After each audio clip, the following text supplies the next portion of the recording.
Ella dijo, conocí al amor de mi vida. Lo siento, terminamos. Adiós, mientras aún estábamos de vacaciones juntos. Yo solo asentí, adiós. Luego, reservé un vuelo a casa esa misma noche. Unos días después, cuando regresó, su teléfono se le resbaló de la mano en el momento en que entró por la puerta. Conocí a alguien que me hace sentir viva. Esto se acabó. Esas fueron las palabras que mi novia desde hace 6 años me dijo, durante lo que se suponía que eran nuestras vacaciones de ensueño en Tulum, el viaje en el que yo iba a proponerle matrimonio. Pero me estoy adelantando a los hechos. Permítanme empezar desde el principio, para que entiendan cuán mal calculó ella lo que sucedería después. Soy un ingeniero de software de 32 años y, hace 6 meses, pensaba que tenía mi vida resuelta. Su nombre era Sofía. Tenía 30 años, trabajaba en mercadotecnia, y llevábamos juntos 6 años. 6 años de bromas locales, de mañanas de domingo perezosas, y de terminar las frases del otro. 6 años construyendo lo que yo creía que era una base inquebrantable. Hola espectadores, antes de continuar con la historia, por favor asegúrense de suscribirse al canal y darle al botón de me gusta si quieren ver más relatos como este. Teníamos rutinas, teníamos sueños, teníamos una cuenta de Netflix compartida y discusiones sobre quién se había comido el último yogur. No éramos perfectos, pero éramos sólidos. O eso creía yo con cada fibra de mi ser. Había estado planeando este viaje a la Riviera Maya durante 8 meses, investigando meticulosamente hoteles, restaurantes, y el lugar perfecto en la zona hotelera de Tulum, donde me arrodillaría y le pediría que fuera mi esposa. El anillo estaba hecho a medida, un zafiro rodeado de pequeños diamantes, porque ella siempre decía que los solitarios tradicionales eran demasiado predecibles, y quería algo que contara una historia. Tenía toda la propuesta guionizada en mi cabeza, cada palabra que diría, cada gesto, incluso un plan B por si me emocionaba demasiado y olvidaba mis líneas. Los 2 primeros días en la Riviera Maya fueron como sacados de una revista de viajes. El tipo de escenas que ponen celosos a tus amigos en Instagram. Desayunamos en nuestro balcón con vistas al mar Caribe. El agua era de un azul turquesa tan imposible que casi dolía mirarla, como si alguien hubiera retocado la realidad con Photoshop. Caminamos por senderos rodeados de selva, con bugambillas desbordándose por cada pared, nos tomamos de la mano en playas de arena blanca y fina que nos acariciaba los pies. Y nos reímos hasta que nos dolió el estómago por unos terribles margaritas que costaban 60 pesos y sabían exactamente a eso. Ella parecía feliz, genuinamente feliz, el tipo de felicidad que irradia desde el interior de una persona. Recuerdo haberle tomado una foto, con el atardecer caribeño de fondo, y pensar, es ella. Esta era la mujer con la que envejecería. Este era el momento en que nuestras vidas cambiarían para siempre. Al tercer día, algo cambió. Sutil al principio, pero inconfundible una vez que lo noté. Dijo que quería probar una clase de yoga matutina en el complejo turístico, lo cual estaba bien porque yo no soy muy de yoga de todos modos. Así que salí a correr por la playa, respirando la brisa salada y sintiéndome agradecido por mi vida. Pero cuando regresó 2 horas después, algo era diferente. Estaba radiante, sí, pero no era el resplandor del yoga y la meditación.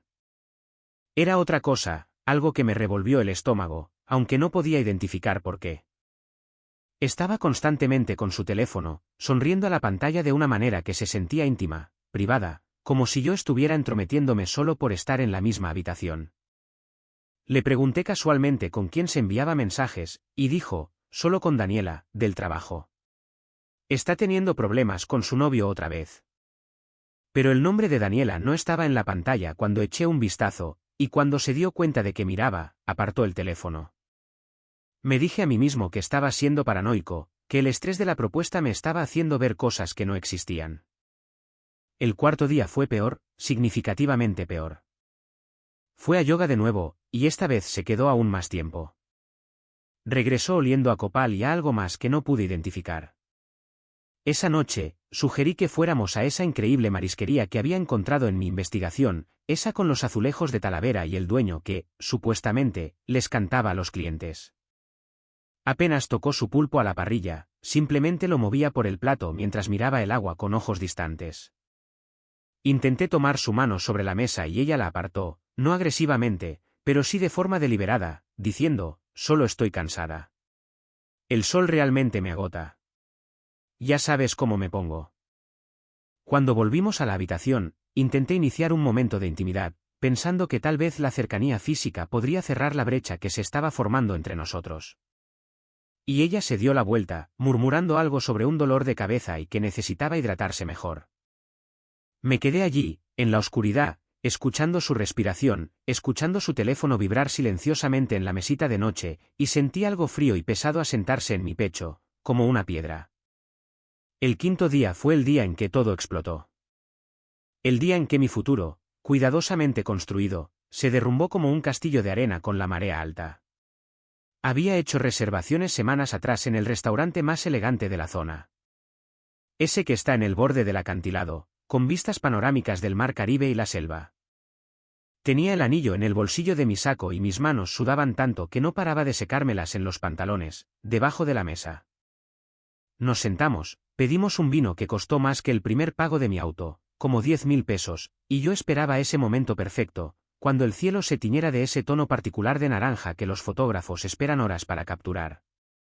Pero antes de que pudiera decir nada, antes de que pudiera siquiera empezar mi discurso cuidadosamente ensayado, ella dejó su copa de vino con un tintineo seco y me miró con unos ojos que no reconocí. Ojos que pertenecían a una extraña. Tenemos que hablar, dijo, y esas 3 palabras hicieron que el anillo en mi bolsillo se sintiera como si pesara 1000 kilos, como si me estuviera arrastrando a través de la silla y hacia el centro de la tierra. Asentí, incapaz de hablar, con la boca repentinamente seca a pesar del vino. Y ella continuó, sin dudar. Conocí a alguien.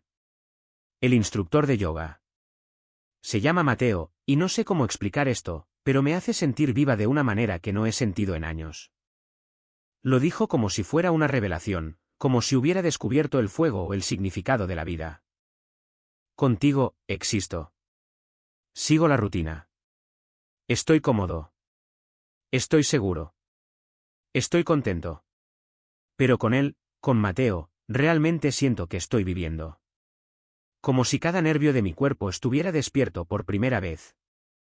Me quedé allí, completamente congelado, mientras los turistas reían en las mesas cercanas, chocaban sus copas y se tomaban selfies.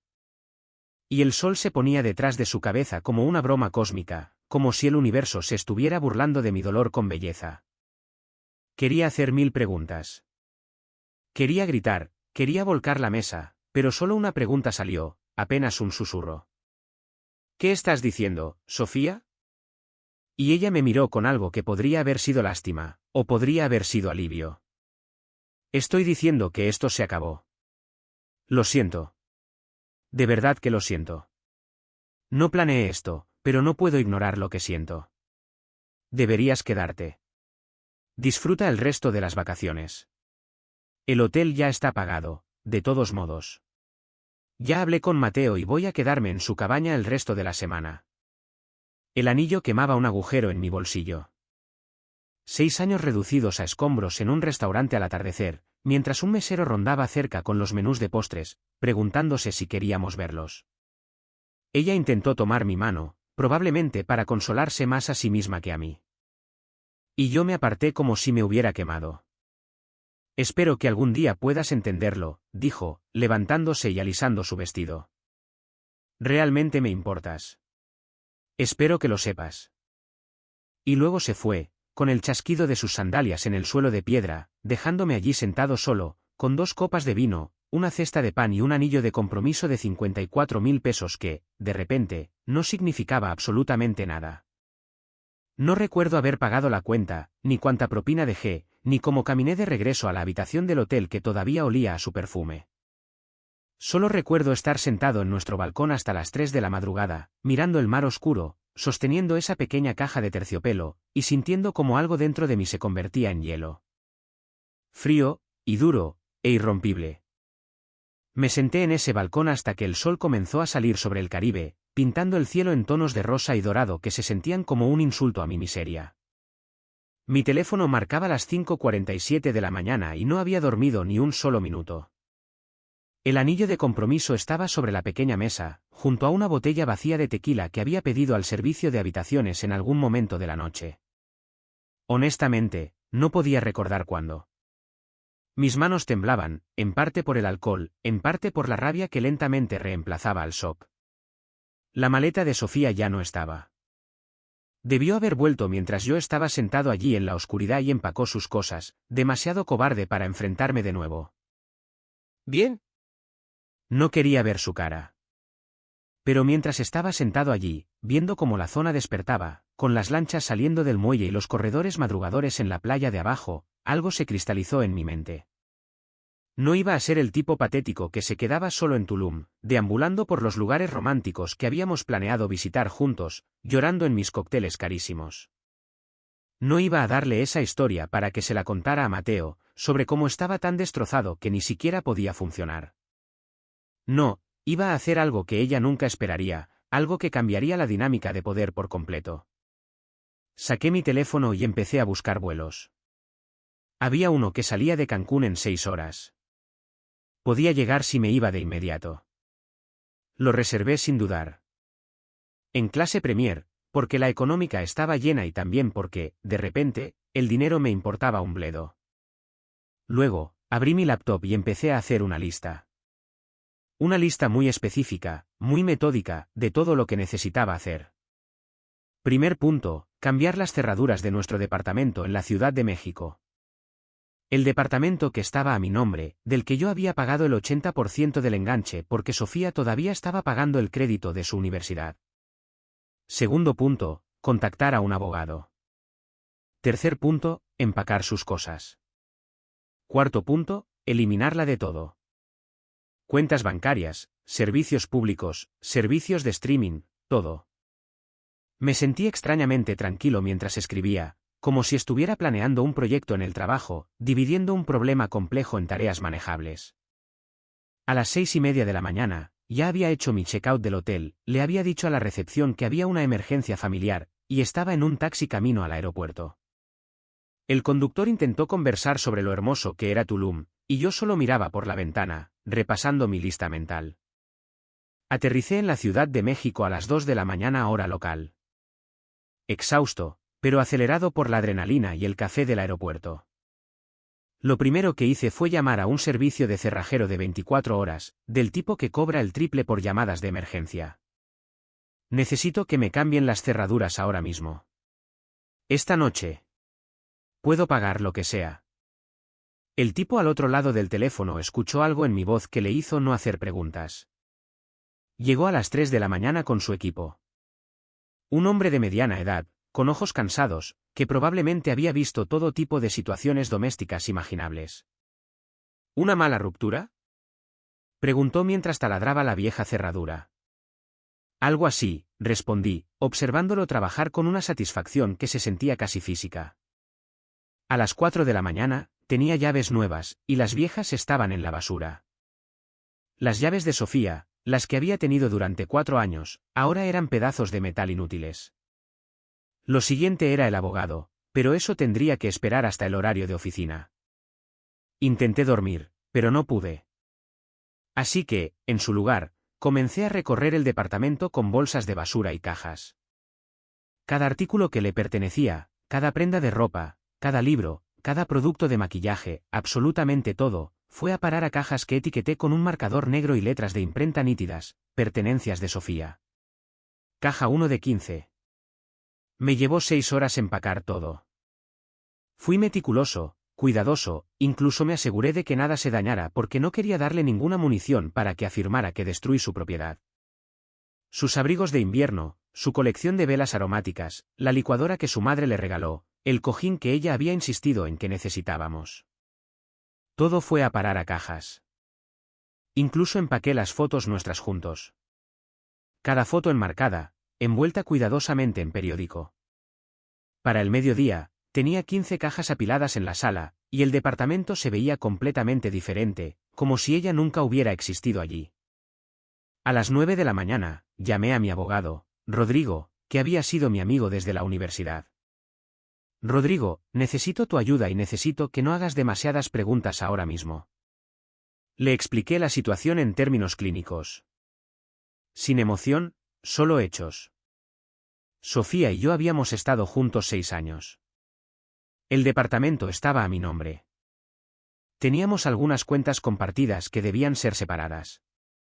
Ella había abandonado la relación mientras estábamos de vacaciones. Rodrigo se quedó en silencio por un momento, y luego dijo, ven a mi oficina a las 2 de la tarde. Nos encargaremos de esto. A la 1 de la tarde, llamé a los padres de Sofía, Roberto y Linda, quienes siempre me habían tratado como al hijo que nunca tuvieron. Esta fue la llamada más difícil que había hecho en todo el día. Linda, soy yo. Necesito decirte algo, y no es fácil. Le expliqué lo que había sucedido en Tulum. Mantuve mi voz firme, sin editorializar, solo exponiendo los hechos. Linda comenzó a llorar. Oh, cariño. Oh, no. No teníamos idea. No nos ha llamado. Roberto se puso al teléfono. ¿Qué necesitas de nosotros? Tengo sus pertenencias empacadas. 15 cajas. Puedo llevárselas a ustedes o puedo ponerlas en un almacén, pero no puedo tenerlas aquí. Lamento cargarles con esto, pero no sabía qué más hacer. La voz de Roberto fue firme. Tráelas aquí. Lo sentimos mucho. No te merecías esto. Alquilé una camioneta y conduje hasta su casa en Querétaro esa tarde, después de reunirme con Rodrigo. Cargar y descargar esas cajas se sintió como si estuviera perdiendo peso con cada una. Los padres de Sofía me ayudaron a descargar, ambos con aspecto de estar en shock y más viejos de lo que recordaba. Linda me abrazó antes de que me fuera. Eres un buen hombre. Ella cometió un terrible error. A las 8 de la noche, estaba de vuelta en el departamento, ahora verdaderamente mío y solo mío. Rodrigo había redactado documentos notificando a Sofía que ya no estaba autorizada a entrar en la propiedad, que sus pertenencias habían sido retiradas y estaban disponibles para ser recogidas en casa de sus padres. Y que todas las cuentas compartidas serían cerradas en un plazo de 5 días hábiles. También había preparado una carta formal poniendo fin a cualquier estatus legal de concubinato que pudiéramos haber tenido. La carta sería enviada a su correo electrónico y por correo certificado, con copia a la dirección de sus padres. Me paré en medio de mi sala, mirando los espacios vacíos donde habían estado sus cosas, e hice algo que no esperaba. Sonreí. No una sonrisa feliz, sino una de satisfacción. Había tomado el control. Me había negado a ser la víctima en esta historia. Sofía probablemente todavía estaba en Tulum, publicando fotos del atardecer con Mateo, pensando que yo estaba en casa llorando, pensando que podría regresar en una semana y tendríamos alguna gran conversación emocional donde ella se explicaría y yo eventualmente la perdonaría o, al menos, le daría un cierre. No tenía ni idea de lo que le esperaba. Me serví una copa, me senté en mi sofá, nuestro sofá, mi sofá ahora, y me permití sentir el agotamiento. Había estado despierto más de 40 horas, había cruzado el país, había desmantelado una relación de 6 años en menos de un día. Mañana, bloquearía su número, la eliminaría de todas mis redes sociales, cambiaría las contraseñas de todo. Pero esa noche, me permití sentarme en el departamento silencioso y sentir algo que me sorprendió. Alivio. Pasara lo que pasara después, yo había tomado mi decisión. Había elegido mi dignidad en lugar de esperar a que me hicieran más daño. Y eso se sintió como lo más honesto que había hecho en días. La semana que siguió fue extraña, casi surrealista en su calma. Fui a trabajar. Iba al gimnasio cada mañana. Empecé a ver a un terapeuta que Rodrigo me recomendó, especializado en traumas repentinos de relaciones. No lloré. No me enfurecí. Simplemente avancé con la misma precisión metódica que había usado para empacar esas cajas. Mi teléfono permaneció en silencio, lo que significaba que Sofía aún no había intentado volver a casa. Rodrigo envió los documentos legales el tercer día, por correo electrónico y correo certificado a la dirección de sus padres, ya que no teníamos otra forma fiable de contactarla. El octavo día, mi teléfono explotó. 17 llamadas perdidas de Sofía, una docena de mensajes de texto que no leí, mensajes de voz que borré sin escuchar. Había bloqueado su número el día después de mi regreso, pero había comenzado a llamar desde diferentes números, probablemente pidiendo prestados teléfonos a gente del complejo turístico o quizás al propio Mateo. No respondía a ninguno. Toda comunicación pasaba por Rodrigo ahora. Ese era el límite que había establecido y no iba a romperlo por nada. El 9º día, el vigilante de mi edificio me llamó al trabajo. Señor García, hay una mujer aquí que dice ser su novia. Dice que su llave no funciona. Sentí que mi ritmo cardíaco se aceleraba, pero mantuve la voz nivelada. Su nombre es Sofía. Ya no es mi novia. No está autorizada a entrar en el edificio ni en mi departamento. Si causa algún problema, llame a la policía. Entendido, señor. Esa tarde, cuando llegué a casa, el vigilante me entregó un sobre. Dentro había una carta escrita a mano, 4 páginas de la distintiva caligrafía en bucle de Sofía. La tiré a la basura sin leerla. Lo que sea que tuviera que decir, cualesquiera excusas o explicaciones o disculpas que hubiera elaborado en su vuelo de regreso desde el paraíso, yo no necesitaba escucharlas. Los hechos eran simples. Ella había elegido a otra persona. Había hecho estallar nuestra relación por una aventura de vacaciones. Y ahora tenía que vivir con las consecuencias. Rodrigo me llamó esa noche. Contactó a mi oficina. Quiere hablar contigo. Dice que todo esto es un malentendido. Que el tipo de Tulum no significó nada y que cometió un error. ¿Qué le dijiste? Le dije que toda comunicación pasa a través de mí. Que sus pertenencias están con sus padres y que no estás interesado en ningún contacto adicional. Se molestó, empezó a llorar, dijo que solo quiere 5 minutos para explicar. Cerré los ojos, imaginándola en la oficina de Rodrigo. Probablemente vistiendo el atuendo que sabía que me encantaba. Probablemente usando la voz que usaba cuando quería algo. Dile que no. Dile que no hay nada que explicar. Ella lo explicó todo perfectamente en ese restaurante en Tulum. Pasaron 3 semanas. El correo certificado regresó firmado por la madre de Sofía. Los documentos legales eran oficiales. Cambié mi número de teléfono, algo que había estado posponiendo porque se sentía muy definitivo. Pero definitivo era exactamente lo que necesitaba. Comencé a salir con amigos de nuevo, acepté una invitación a cenar de Laura, una mujer del departamento de mercadotecnia de mi empresa con la que siempre me había llevado bien. Era divertida, cálida, hacía preguntas reflexivas sobre mi trabajo sin entrometerse en mi vida personal. No fue romántico, no todavía, pero me recordó que había vida después de la traición. Un mes después de Tulum, estaba tomando un café en mi cafetería favorita en la colonia Condesa cuando la vi. Sofía, caminando por la acera con su madre. Ambas llevaban bolsas de compras. Se veía terrible, honestamente, como si hubiera perdido un peso que no necesitaba perder. El pelo recogido en una coleta desordenada, sin maquillaje. Me vio en el mismo instante en que yo la vi a ella. Nuestras miradas se cruzaron a través de la ventana de la cafetería, y observé cómo las emociones se dibujaban en su rostro. Esperanza, luego desesperación, luego algo parecido al pánico. Empezó a caminar hacia la entrada de la cafetería y yo, con calma, me levanté, dejé un billete de 500 pesos en la mesa y salí por la entrada trasera que daba a la calle lateral. No corrí. No me apresuré. Simplemente me fui, porque eso es lo que haces cuando algo se acaba. No le das oxígeno. No le das un escenario. Simplemente te alejas. Esa noche, miré la foto que le había tomado en Tulum, la del atardecer detrás de ella donde se veía tan feliz. La había guardado en mi teléfono. No estoy seguro de por qué. Quizás como un recordatorio de lo que casi había hecho, de a lo que casi me había comprometido. La borré y no sentí absolutamente nada. 2 meses después de Tulum, Laura y yo tuvimos nuestra primera cita de verdad. Ella sabía lo básico de lo que había pasado. Probablemente toda la oficina había oído alguna versión de la historia, pero nunca me presionó para hablar de ello. Vimos una película, cenamos en un lugar tailandés que ella recomendó. Y cuando se rió de algo que dije, se sintió genuino y ligero y sin complicaciones. Conduje a casa esa noche pensando en cómo Sofía había dicho que Mateo la hacía sentir viva, como si estar cómodo con alguien fuera un defecto en lugar de un regalo. Ella había perseguido una fantasía de intensidad y pasión, y había cambiado algo real. Ya no la odiaba. No sentía gran cosa por ella.